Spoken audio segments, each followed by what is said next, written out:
Hi, welcome to my live. Please leave a comment so that I know who is with me. Uh, yeah, it's been a while since I did a live, and today I just decided to randomly go. Yeah, how are you guys? Thank you for joining. The person who has joined. Um, Kindly leave me a comment so that I know who is with me. And of course, try to engage with me so that I know maybe I can answer something or two, depending on what you want to, engage about. So, yeah, it's been very hectic. So, how are you? Thank you so much for joining. Please leave me a comment so that I can say hello back to you, knowing who you are. Thank you so much. Today we are not really going to talk about what this channel is all about. It's just an engagement with you guys. So nothing about urban farming, nothing about, I'm just here at random, and I just want to engage with you,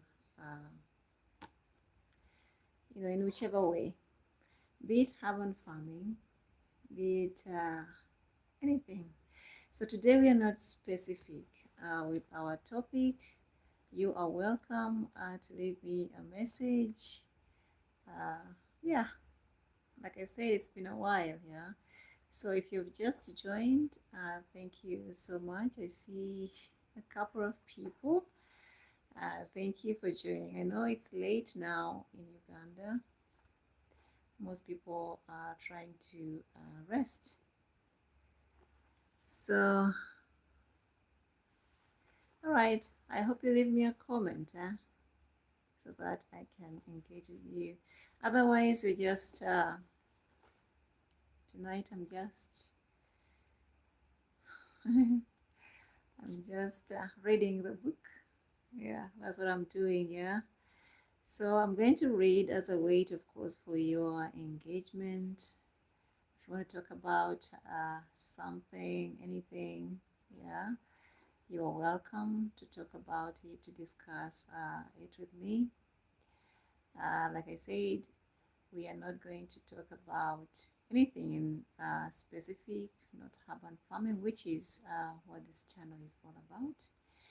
But of course, yeah, please leave me a comment so that I can engage with you guys. Let's see, festive season. Most people are out now, enjoying their time. Other people are just home, which is perfect. So like me, I've been home, and yeah, either way, people are just enjoying. Other people are out, other people are home. But generally, some people have definitely started to go to bed right now in Uganda. But because I don't have sleep, I'll just read my book as I wait for those who are going to say hello. Whatever question you have, please ask. I'm not limiting anybody. Okay.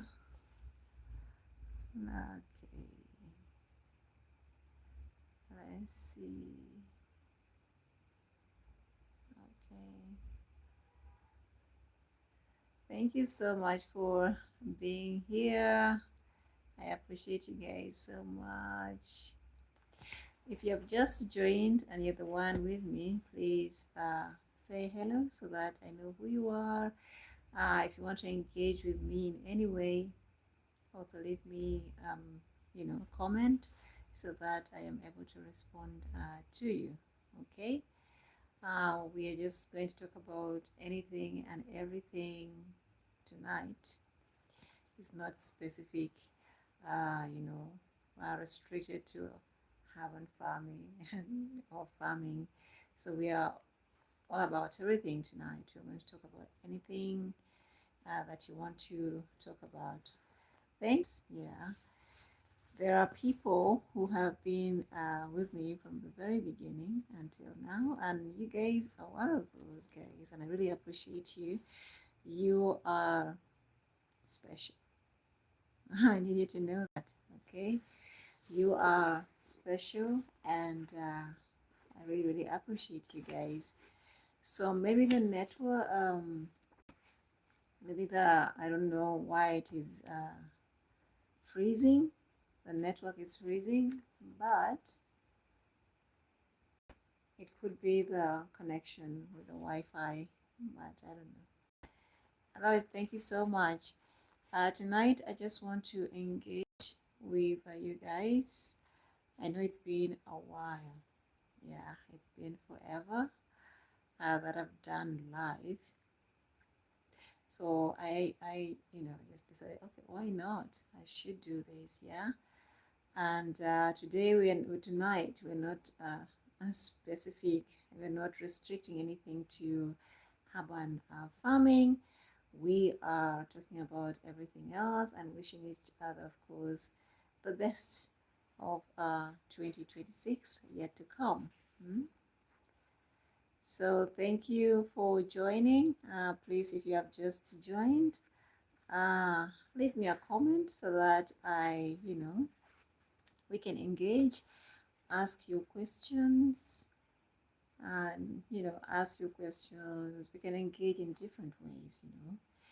The more you send me these comments, inquiries, or whatever, of course, we can build a conversation there, because today we're not really talking about anything specific. We are just doing this random lives.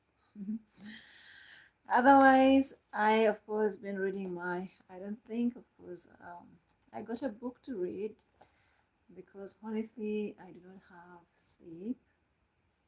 So I got a book, but I'm not feeling it, yeah.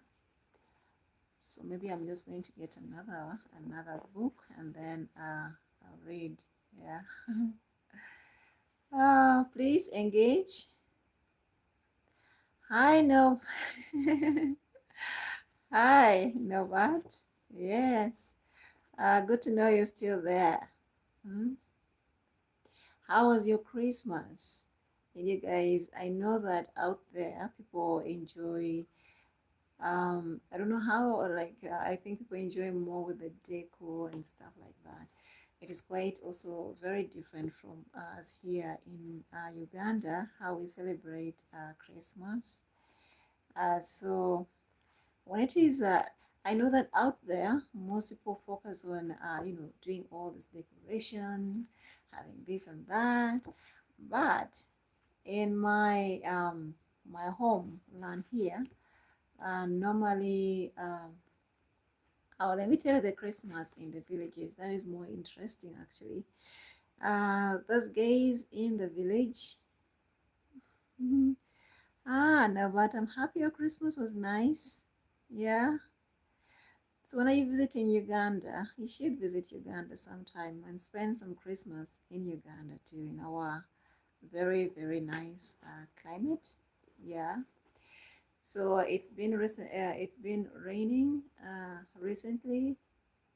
Actually, I thought the rains were supposed to be there in November, and then December not so much, but I think we are having the rains anyway. So it has been raining quite a bit in Kampala. Surprisingly, it's not again raining in Soroti anyway. This climate situation is just something else, yeah?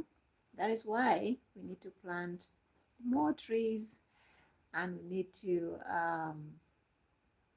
We need to conserve those swamps. They were saving, they were cultivating, planting, weeding, doing all this work. I think in one of the videos that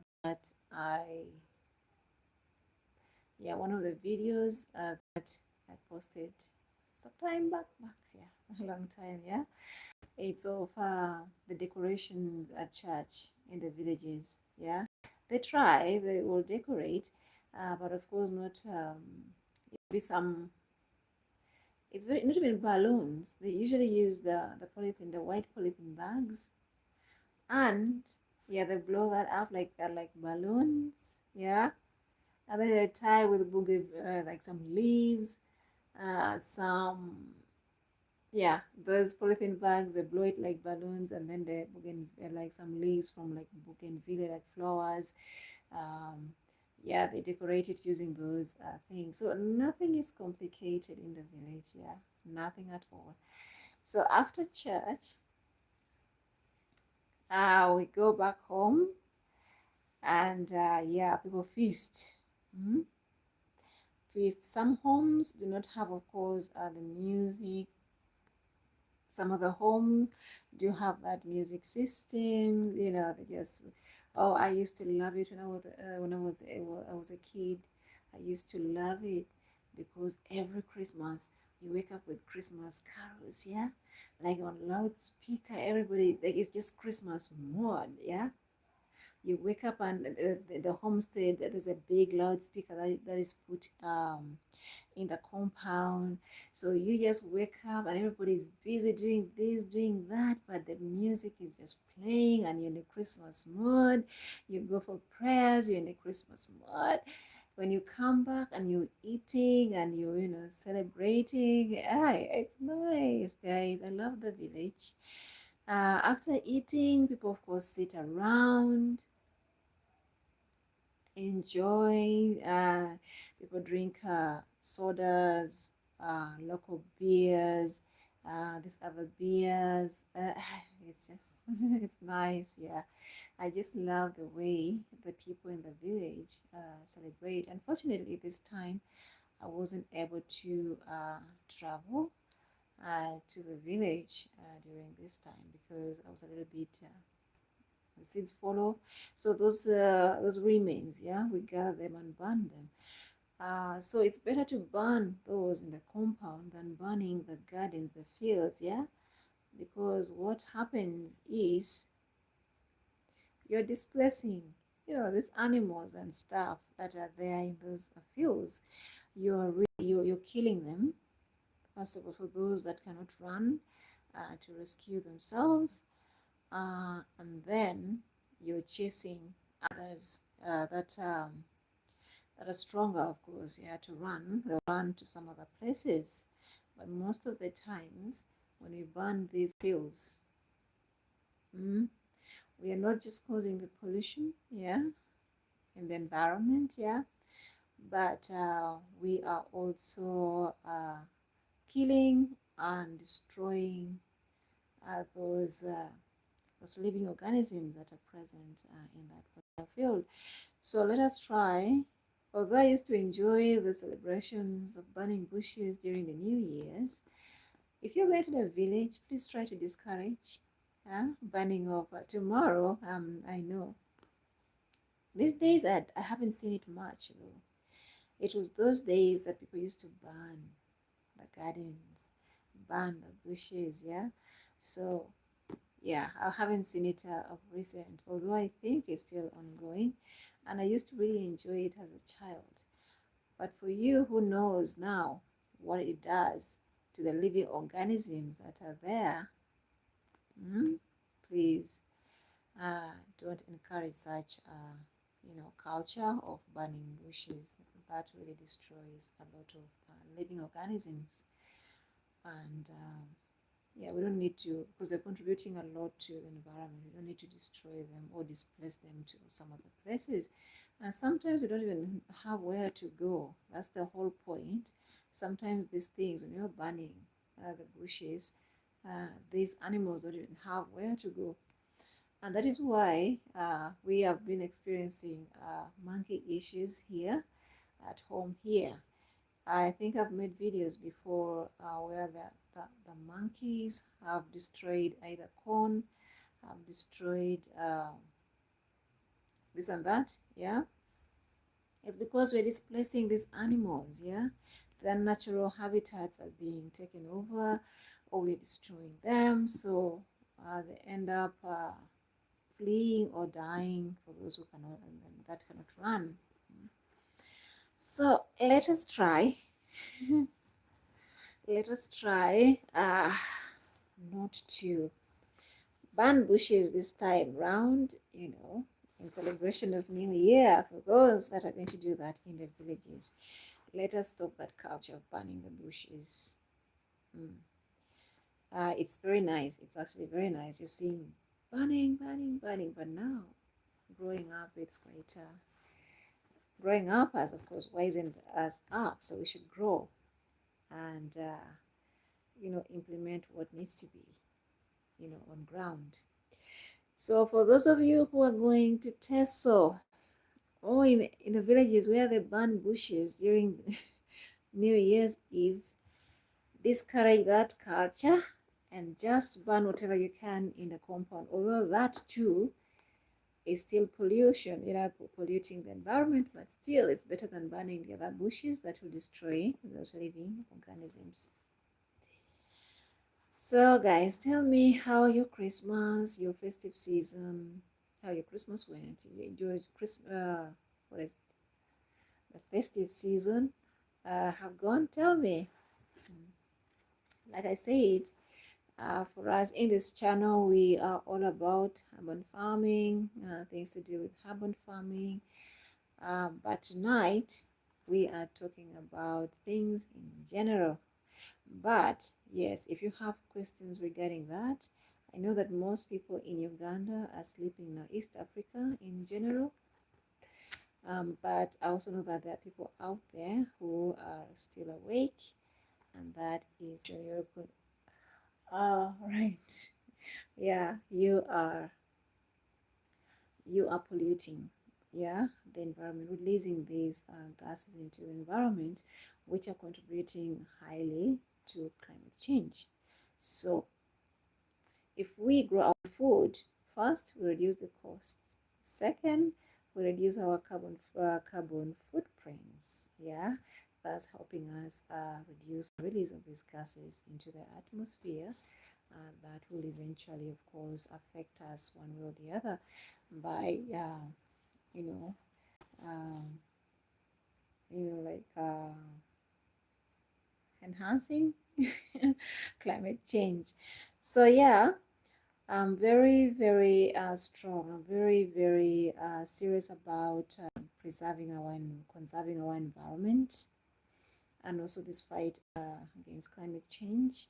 So these differences that we realize later on starts with you. When you start small, growing your own food at home, you're helping yourself. First of all, you're eating very healthy foods. Yeah, you're eating very healthy foods. If you're growing your own carrots, your own tomatoes, your own onions, your own vegetables, like skuma wiki, you're growing your own, general food stuff at home. That really, really helps to reduce on the cost and also to improve your health, because you're able to grow these things organically. Okay, you cannot trust what you buy from the market to be organic. So if you grow your own food, you are sure, you are 100% sure that you are eating organic foods. Okay, so you are saving, but you are also eating healthy, because you're getting healthy foods from your gardens, and also you're helping to conserve the environment by reducing these carbon footprints. Yeah, going with a border to pick food from wherever. It's not been easy, but I thank God that I'm here. I'm here with you now, and hopefully, of course, you can engage with me and text me, whatever. And Norbert let me know that the network has been freezing. I don't know if it was on his end or it is just a general network situation. I am not so sure, but if it is, we still move on. If it maybe it is just the Wi-Fi thing that is disturbing, I don't know. So please engage. Yeah, I'm not going to read the book anymore. Unless of course I pick another book, but this one here, not really. I'm not in the mood for this one. Yeah, so please, thank you, and thank you so much for being with me. I thank you so much, and I brought you closer to me because I can't really talk so loud because I'm not I'm not I don't really have the strength to shout like that. Yeah, so I hope you guys can hear me. I hope you can engage with me. Thank you for joining. Thank you for the like. I am very, very grateful for that. Okay, so I am here in Kampala, and I think spiritually I'm in the village. I'm a village girl, yeah. I'm a country girl, let me say. I love being in the country. And I feel like people in the village are quite authentic. Those that eat the grass, and then there are those carnivores that are eating those herbivores. They're going to eat those ones, but you find that these other carnivores are also being eaten by other carnivores. So there's a prey predator relationship that balances out. But if you just go cut, I mean, like you just burn the bush, then you've destroyed that system altogether. And yet, the existence of these things help a lot, help a lot in the process. You don't just have to cut it like that. It is very important to have these organisms present in that particular environment. But if you go and just burn it, then you're just cutting the whole thing like a graft. Yeah, you're destroying the entire the system. Yeah. But if you leave it there, then they know how to balance out. And this is also one of the things that I talked about for those people who are who do their own who do organic farming. It is very important that you know how to control your pests. We can take advantage of that predator-prey relationship stuff, so that you can introduce something that eats something other than your plants, of course. You can introduce the other thing that eats, like for example, maybe chicken can eat the slugs. But remember, the chickens can also eat your greens, your plants. So when you're introducing, please be very careful what you introduce. Those biological means of pest control. So you have to be very careful what you introduce to your gardens. But that is one of the ways. That is what you can take advantage of the predator-prey relationship. That is what happens in these bushes. So please, let us not burn bushes this new year. I have done it before. Okay, I never used to do it, like burn the bushes. I used to burn the things, the remnants from sorghum pound eating. I don't know. We call it what? We call it a chom. Yeah. So we harvest, like now in this season, people have harvested soya beans. People have harvested millet, I think. Was it previously? But what I know is people have harvested sorghum, people have harvested soya beans, people have harvested so much. And normally when we are, removing the soya beans from the pods, we just gather them after drying with the pods all together.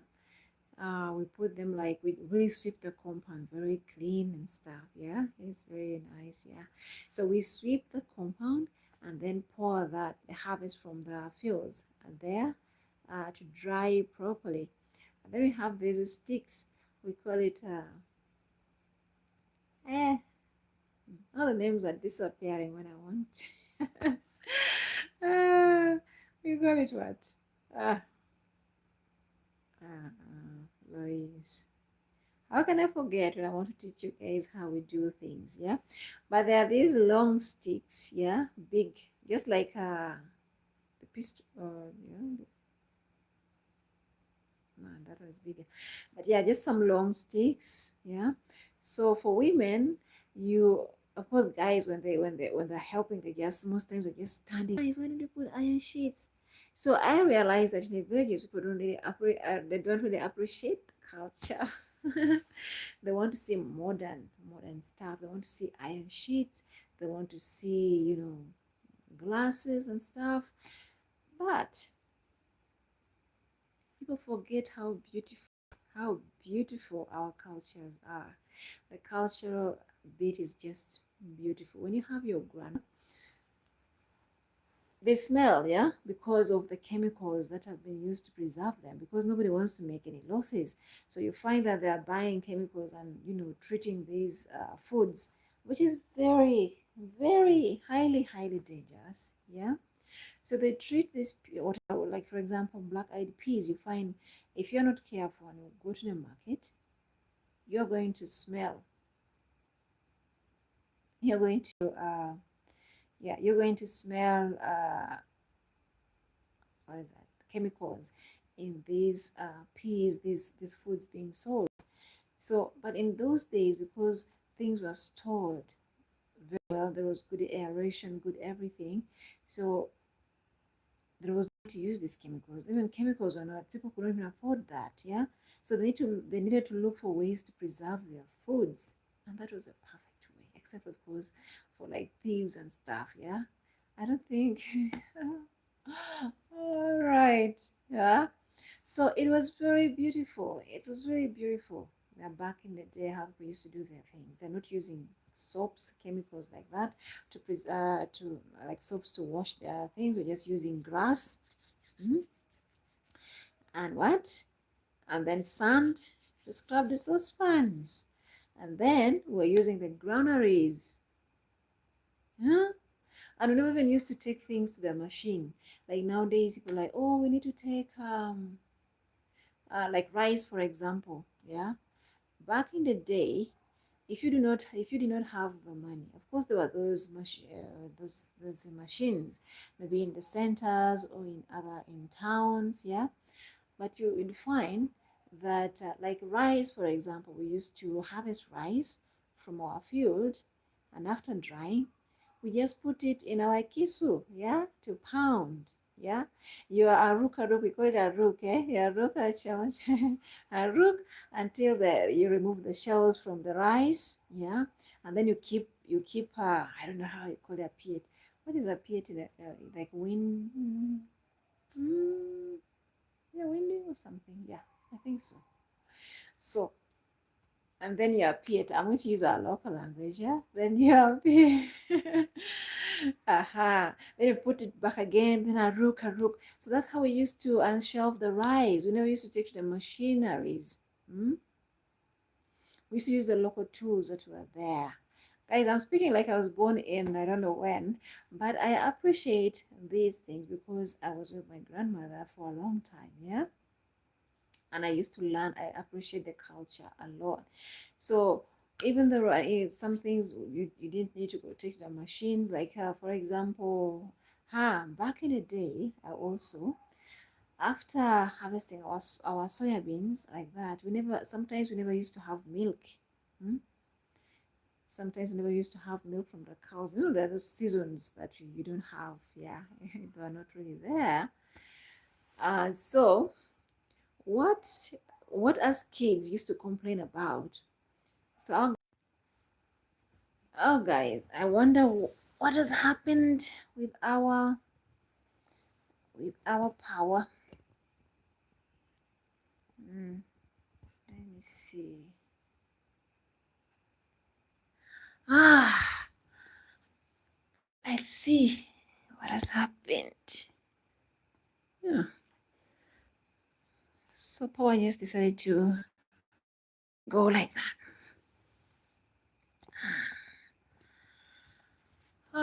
and our stories were really, really. I think you guys can see my teeth now. But I can get the candle. Really? Please come back. Let me get the candle something. And then, yeah, let me get the candle, guys, yeah? Mm.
Mm.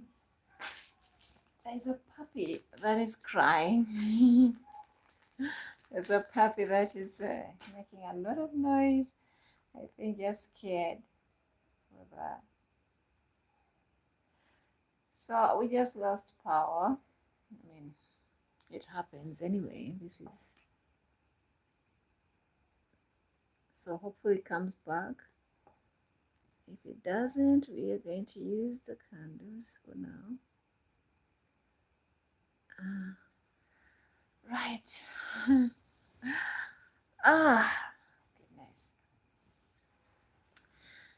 Ah, look at us in a Christmas mode now, huh? Candles. So yeah, we just lost power. So when it comes back, well and good. If it doesn't, then we shall end where we end, yeah. But yeah, we're just talking about how the tradition of those days and how they were really healthy, how they were really, yeah, I really used to enjoy that. I was at a point where I was telling you guys that we never used to use machineries. And sometimes when we had like black eyed peas and you want Emma Gira, you know what we used to do? Uh, we used to, we had the stones, yeah? We had the stones, the grinding stones, the ones I've told you that I'm definitely going to bring back the tradition to even in Soroti, I'm definitely going to bring those back there because I really love that. I really love the culture. So the black eyed peas want like crack them. You don't have to take to the machines. You just have to take with the grinding stone. Yeah, the grinding stone, and then you just kneel down, and we call it area grinding. Yeah, so you just area. Then you pick your organic stuff and go use. And we used to make our own instead of okay, I know that is also a natural thing. We call it magadi. There is the what? Magadi. What is that in that salt? Yeah. But we like now we have the papaya that is here. Remember the papaya I told you the birds have destroyed? Yes. So we're going to use the trunk of the stem, yeah, of that papaya.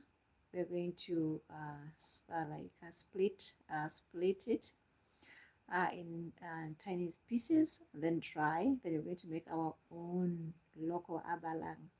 Guys, it is very nice. So that is what we use. It's just like the bicarbonate, yeah. So that is what we use for for for cooking our black-eyed pea leaves. it softens them. Uh, Most people use the alternative of the bicarbonate, yeah, if you don't have the abalang, the locally made one. But this one is really nice to make, yeah. So if you have this, we're going to, I think I'll make a video of that, God willing. Yes, God willing. Then I'm going to, yeah, I'll show you the whole thing. But yes, so we use abalang to prepare like a magira, like when you crack your black eyed peas or pigeon peas. Guys, I love the magira for pigeon peas. Yeah, I just really love that. Yeah, and one day I really need to make it because some people underestimate me that I don't know how to make these local dishes. And I keep reminding them, I was with grandma. I know these things. So when it comes to making a magira, I'm so good. Yeah. When it comes to yeah, I just love the culture. So back in the day, those things were very, very, I mean, people lived to 100, people lived to 90s because people were not involving a lot of chemicals, a lot of modern day stuff that you're using these days. So I think that that is really, really, nice. And when you think about it, we used to say, oh, those days people used to eat the people used to live longer. Why are people dying now? This and this. Of course, nowadays we have a lot of processed foods. Back in the day, there were no those processed foods. In the villages, they were eating very healthy vegetables, from a bowl to you find somebody in a garden looking for, I still want the name for this particular vegetable that is called emoros. Yes, emoros. I want to I really really want to get to know the name for that in English. But you find people in the villages looking for emoros. There is dodo. There is there is that thing called what? Hmm? Yeah. There are different types of greens that are present in the villages. People used to eat that. A tigo, for example, people used to eat that. And nowadays, when somebody makes, I think I've only seen like very pregnant women eating because when you're pregnant, then you want weird things, yeah. So I've seen people like that, and maybe the old guys are liking that. But these are very healthy things. When you really look closely, when you know your science, these are very healthy things that these people used to eat from their gardens. There is this one that Sarah got from the village. It's called. Yeah, I was going to say something else totally.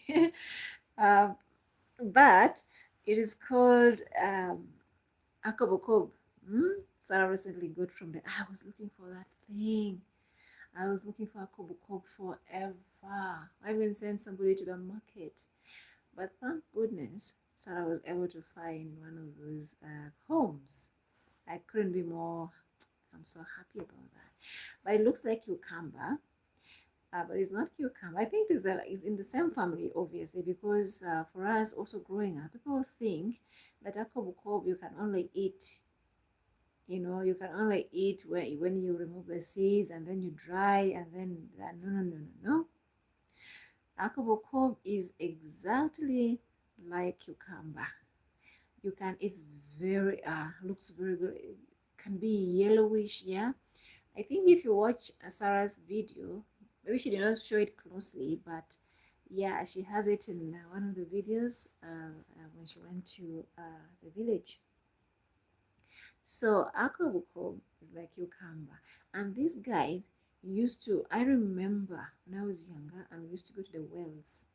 So you'd find them near the wells, yeah, and yeah, I really love to pick them. We used to pick and then wash them very well, and then we start eating. So we shall harvest, of course, allot others to take home for like because they have to crush to remove the seeds so that they can dry them. Yeah, but these fresh ones we used to eat like cucumber.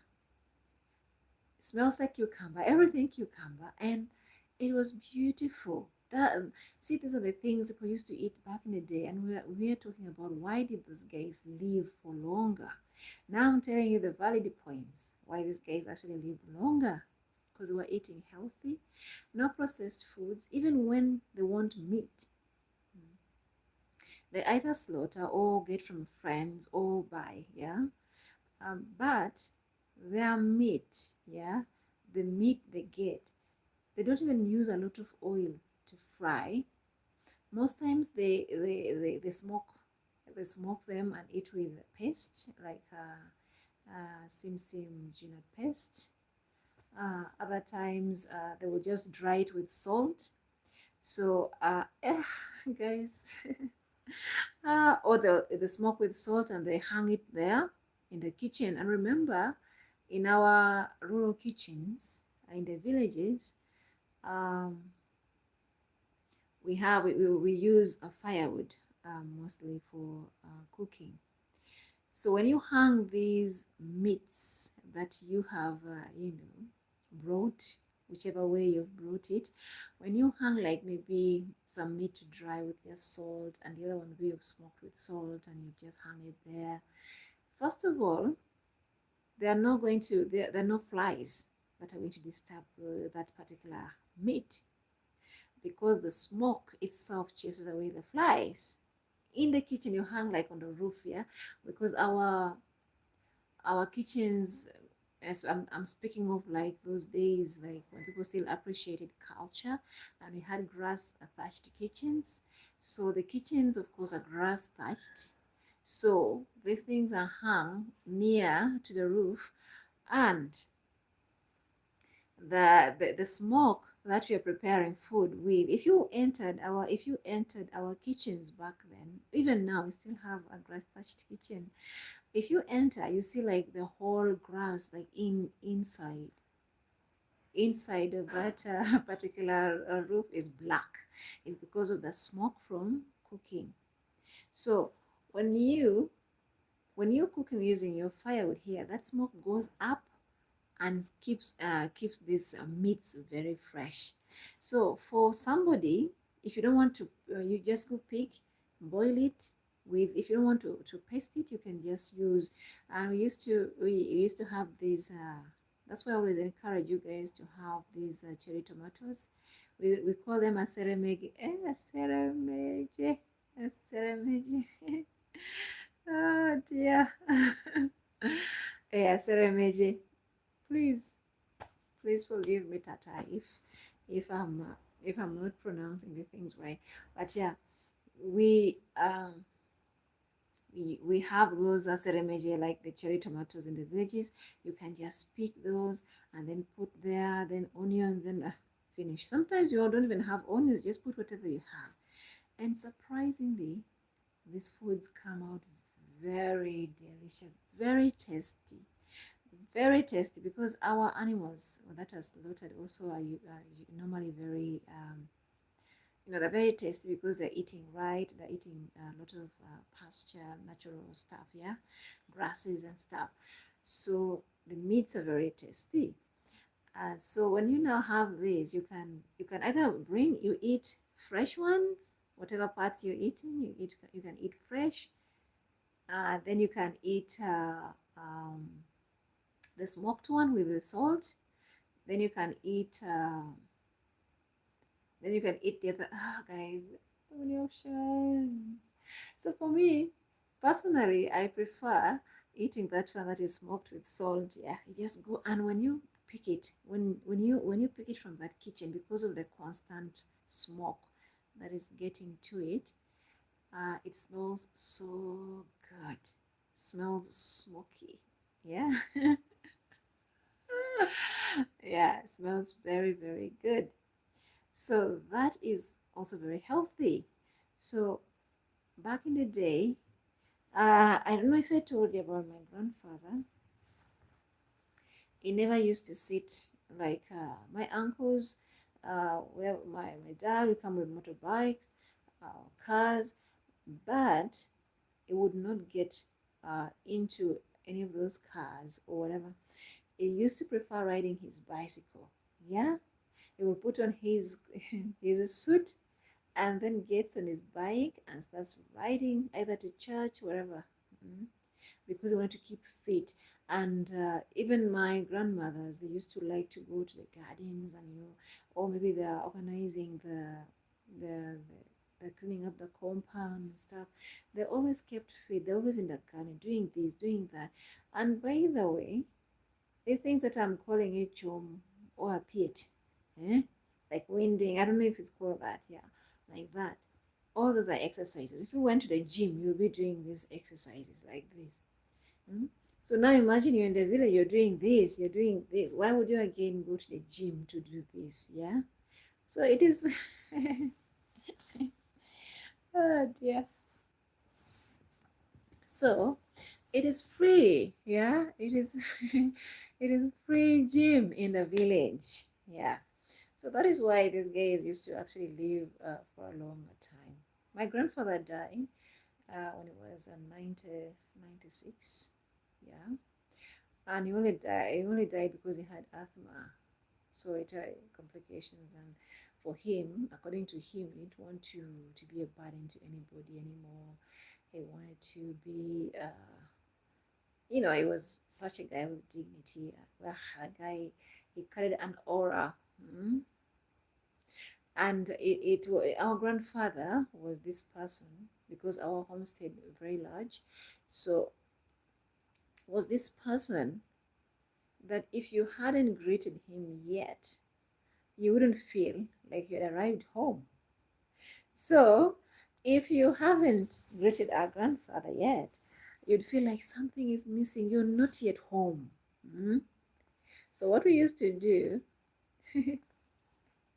we used to see, because our grandfather, we never used to sit. The only time, the time he was sitting was whether if he was eating, um, or he's reading his newspaper, or he's listening to the radio.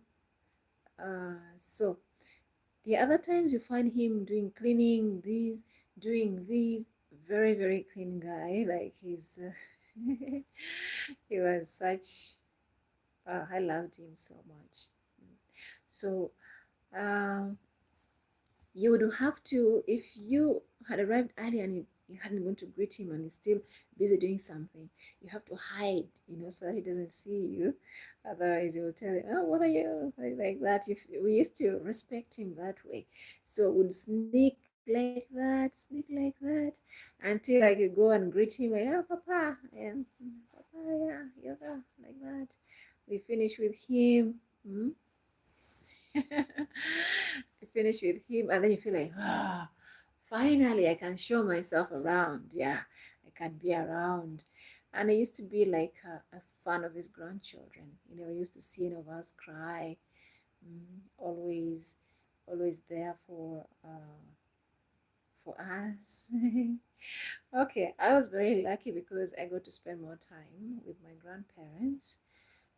Other grandchildren might have not spent as much time as I did with them, but I really got to appreciate being with these oldies, yeah, these legends, yeah, because even when I used to go to bed, I remember I refused to sleep elsewhere where other kids were sleeping. I used to sleep in my grandfather's and grandmother's bedroom.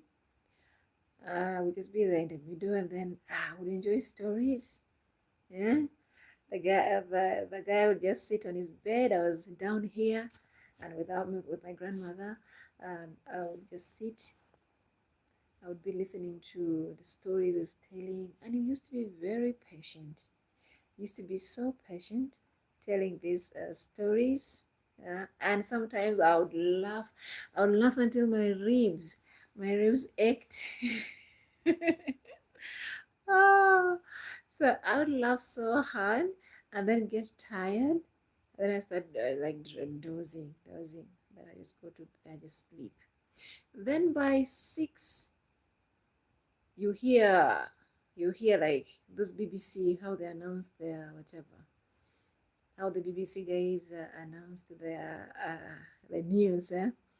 This is BBC News. And there's that weird sound that they used to make. Yeah. So that definitely used to wake me up. Mm? Used to wake me up at 6.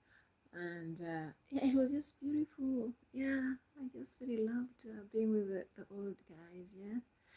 And sometimes, of course, my grandfather would crack jokes, and my grandmother is cracking jokes from here, and then I'm just finished. Yeah, I'm just finished. And they're such okay. I thank God for them. Yeah. I was blessed with 3 grandmothers. Yeah, you know the legends. Those days used to polygamy was very common. So my grandfather married 3 wives. Yeah. And these guys called themselves sisters and actually loved each other to the end. Yeah, it was amazing. Amazing. It's just those days it was very acceptable, like polygamy and stuff. People, yeah, you just accept. And there was this submissiveness and stuff. Yeah. So I was very blessed with now I have only one grandmother that is left. But the other two, unfortunately, passed on, and they actually passed on within the same month of June 2021 during the lockdown. So it was really hard for us during that time.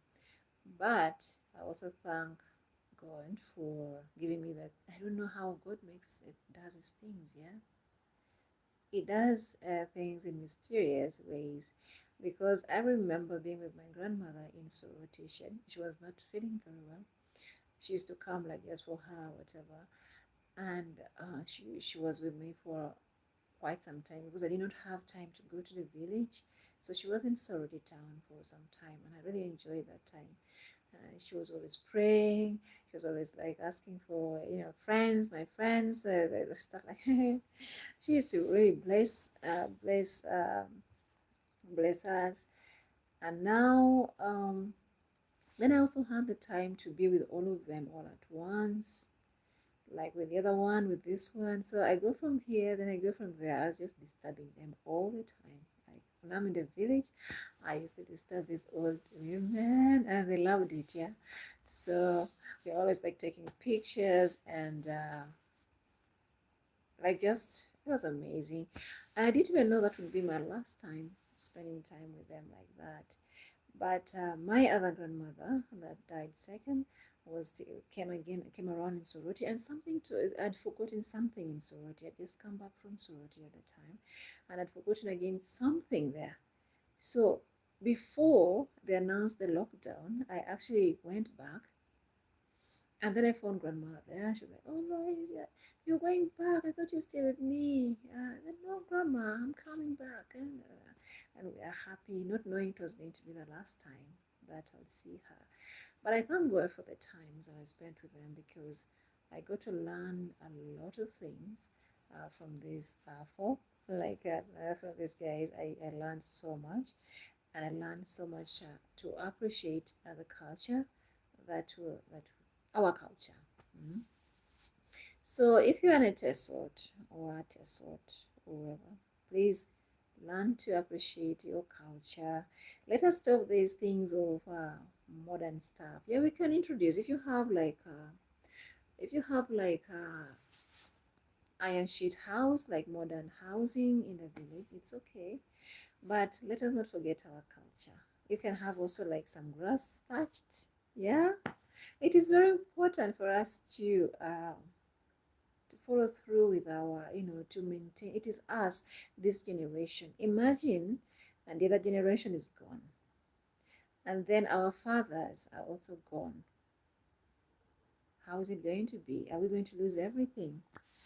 Yeah. So it is us, it is up to us, current generation, to teach the next generation the culture. And if we do not know the culture ourselves, then the other ones are definitely going to be clueless. And the culture eventually might just die like that. Except, of course, for maybe people who have been in the villages. And who knows? Situations change. Nowadays, the uh, developments are everywhere. So definitely, given time, even our villages will not be the villages that we knew. But if we kept this culture in our spirits and carried it on, it is nice. When you see a grass thatched, don't despise it. Don't look down on it like, oh, this one has a grass thatched. Mm? That is our culture.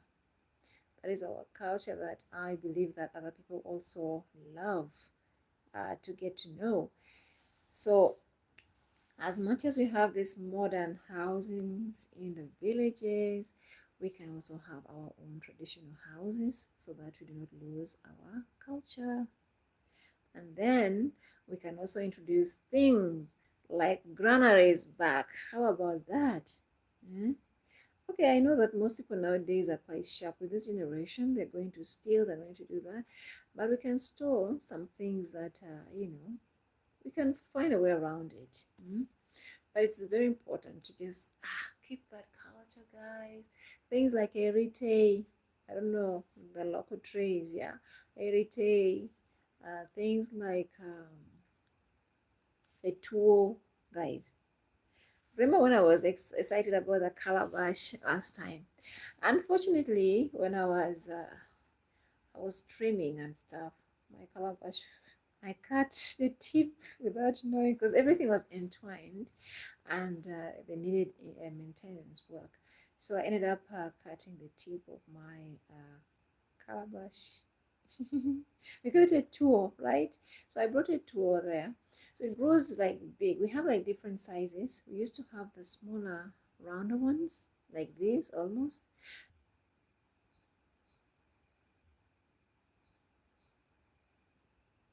Mm. Power is power is back. So our data was actually done. So I was buying more data. But after buying, then now it's the power is back. Like seriously, right? Okay, hopefully it doesn't go again. Otherwise, I have the candles here. So let me just turn off the candles.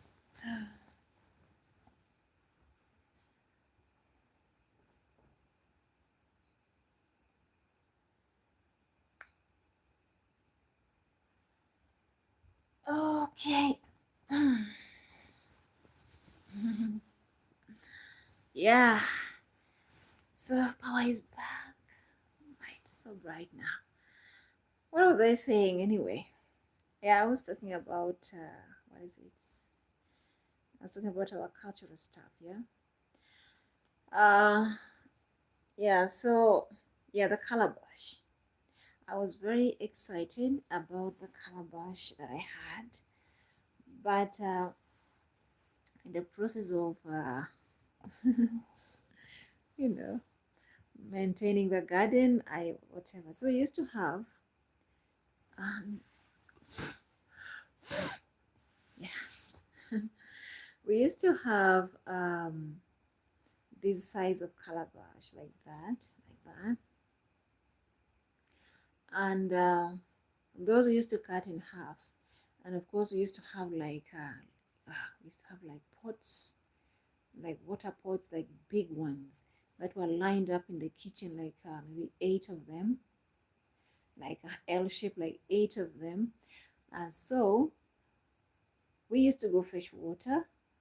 But where we used to fetch water in the villages, those days there were not so many boreholes and stuff. There were boreholes, yeah, but our water was quite clean as well. So we used to go to the wells. Sorry. We used to go to the wells and use these small calabashes, yeah, that you cut in half to fetch water from because then you have to push away the lilies, yeah, from the wells. I showed you, I think, that the old well, when I went to the village, I showed you guys where we used to fetch water. But now we have lots of boreholes. So, mm, right.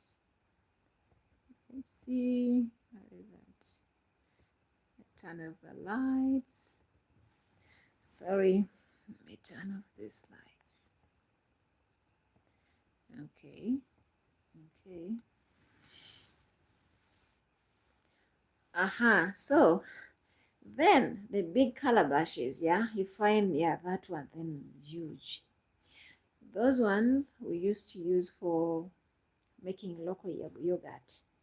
And remember, for us, the Tesots, we are herds, like, I don't know, we are like cattle keepers, yeah? Yeah, we are cattle keepers.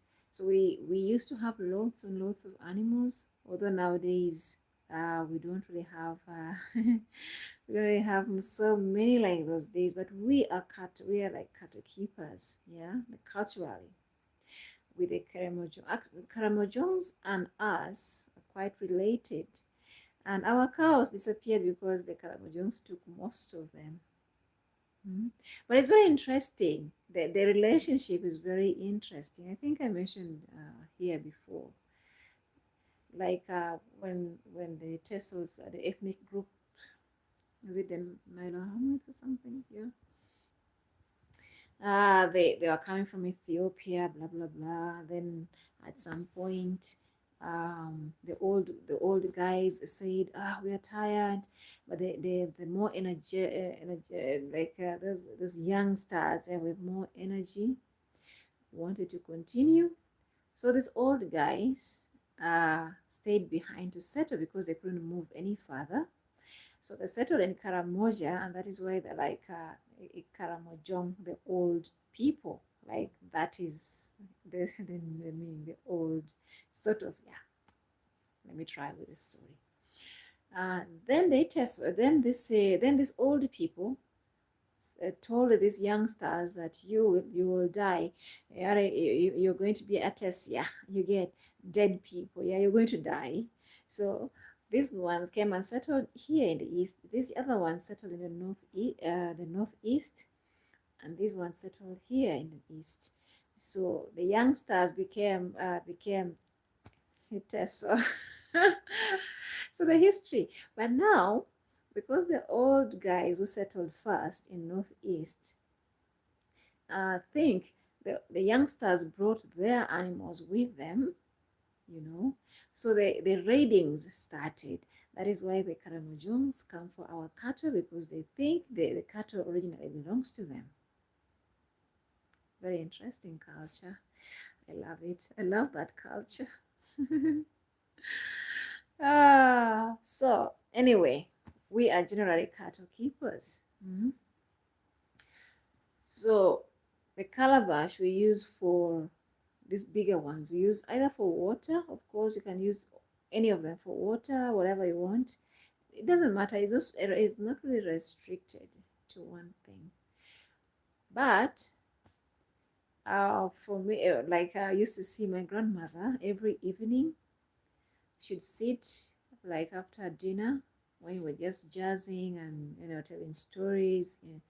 She'd sit with her calabash like this, full of milk, yeah, fresh milk, the sour milk, and then she'd be like this, and then she'd be like that, like that. So she's like, we call it a book, a book or something, yeah, a book. So she'll just be like that, shaking that milk in that calabash every day. She used to do that until it reaches a point where we now call it a bogo, very nice, yeah. And then they give us that yogurt, very nutritious, you guys. That is why this other generation and the old generation used to live for long periods of time, because they were eating way healthier, and they were exercising, especially in the gardens. um, they were there were a lot of things. Sometimes we think, oh, these guys are suffering, but they're actually healthier. They're actually living healthier lives than we are. When you're in the city here, you're thinking about KFC, you're thinking, yeah, a lot of processed foods, yeah, but they are only eating healthy. They're eating they're like really healthy foods, exercising very well. Uh, that is why those guys live longer. Yeah, they don't have complications from this, from that, because they are eating healthier. So that is why I was very excited about my calabash anyway, because I also want those ones. Then I start making my local yogurt. We call it a bob. Very nice, very very nice. And for us, of course, these days we just go to the kraal. There were those specific uncles, or cousins who used to go and milk. So we'd prepare that milk, and then others were taken to be put in a tool for yogurt. Yeah, and it was very nice. The other thing that I didn't even complete the story for, I don't know what came up, was how we used to not like the milk our grandmother used to give us. It never crossed my mind, guys. Our grandmother, those days, after harvesting like the soya beans, those fresh ones, they would wash very well, and after washing, they soak. Yeah, guys, I need to do this again. They soak until they swell up. Yeah, very, very, very nice looking. Yeah, they swell up, and then we put it in the mortar. Yeah, and then pound, pound, pound, pound, pound until it is milky, like milky, and then like we pound it really very smooth, and then put it on fire. That is how our grandmother used to make for us soya milk, and we never used to like it. This one is not like the other one. This one is not like the other one. But we had to take those days. We had to drink. But the garden does wonders, helps a lot, plays a great role. Just seeing a butterfly, seeing that beauty, the wind blowing on the leaves, it is enough to, refreshing, I would say. Yeah. Anyway, I have to go. I thank you guys so much for sticking around. And like I said, we pray for life, we pray for health, we pray for all those things, so that we get to see each other next year. Okay? Then we hope for the best. We hope for the best that 2026 will be very different from what it has been in 2020.